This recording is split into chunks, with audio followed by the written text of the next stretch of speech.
8वां अध्याय अक्षर ब्रह्म योग।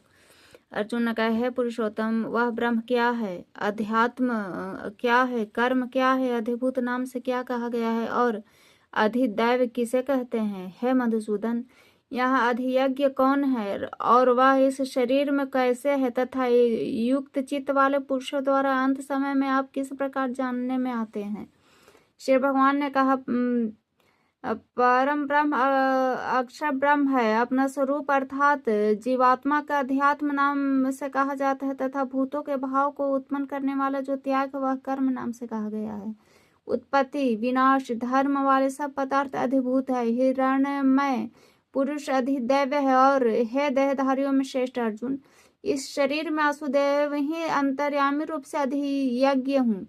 हे पुरुष, अंतकाल में भी मुझको स्मरण करता हुआ शरीर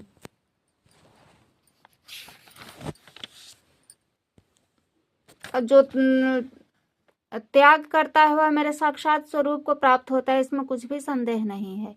हे कुंती पुत्र अर्जुन, यह मनुष्य अंतकाल में जिस भी भाव का स्मरण करता है वह शरीर का त्याग करता है, उसे ही प्राप्त होता है, क्योंकि वह सदा उसी भाव से भ्रमित रहा है।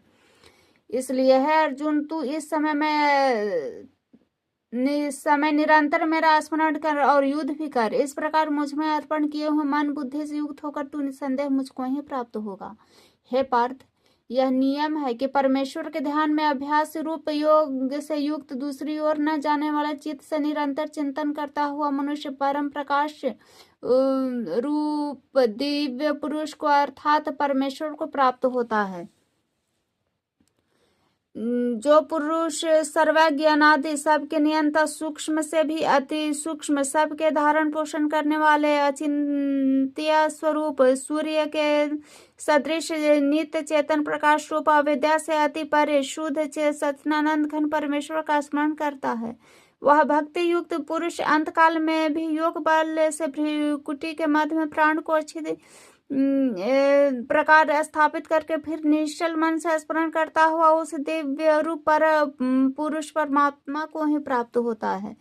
वेद के जानने वाले विद्वान जिस सच्चिदानंद घन रूप परम पद को अविनाशी कहते हैं, आसक्ति रहते यत्नशील सन्यासी महात्मा जन जिसमें प्रवेश करते हैं और जिस परम भक्त पद को चाहने वाले ब्रह्मचारी लोग ब्रह्मचर्य का आचरण करते हैं, उस परम पद को मैं तेरे लिए संक्षेप में कहूंगा।